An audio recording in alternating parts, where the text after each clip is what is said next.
It's a story you'll only see here on NBC6. The heartbreaking story of local couples who have been denied again and again in their attempts to adopt children by an apparently unscrupulous agency. Well, that story prompted lots of calls and emails, and here's Ariadne with advice for anyone trying to adopt a child. Ari? Well, Tony and Jackie, one of the main reasons the family spoke to us yesterday was to try to prevent anyone else from being victimized like they think they were. So we're about to show you now a cautionary tale, a success story, and advice from an expert.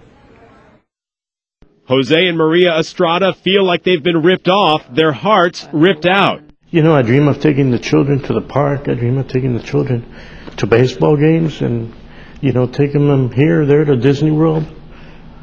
This may never happen to us.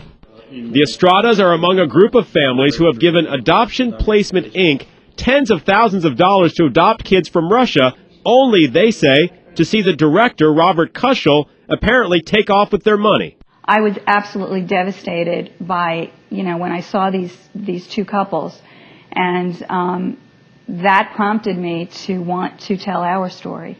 Leslie and Larry Greenberg adopted two kids from Russia, Katya and Max. The rewards are so much greater than the ordeal that we went through.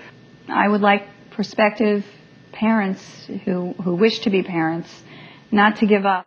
The Greenbergs used an established agency called One World Adoptive Services. Its director told us adoptive parents need to be careful because they're easy targets for scammers. When a couple goes into an adoption, they're so emotionally involved in it that they tend to think with their heart and not with their head. Robert Caskey says check with DCF, the Better Business Bureau, and parents who have already adopted before you commit to an agency. The best advice that I could give for anybody, whether they're members of the general public or my own close personal family, is you have to know exactly who you're dealing with. You must do your due diligence. You must be personally referred to somebody by somebody who has adopted from that particular agency. And the worst part of this is the families we spoke to yesterday did all of those things. Adoption Placement, Inc., by all accounts, including Robert Caskey's, was a reputable agency until this guy Kushel took it over. But we tried again and failed to reach him today. And one thing I wanted to tell you about the Greenbergs, they didn't have to adopt. They already had two kids who were grown and married, and they thought, you know what, our house is empty, let's take in a couple more children. Good for them. Yeah, good for them. It worked out for them. And it can work out for everybody if you do your diligence.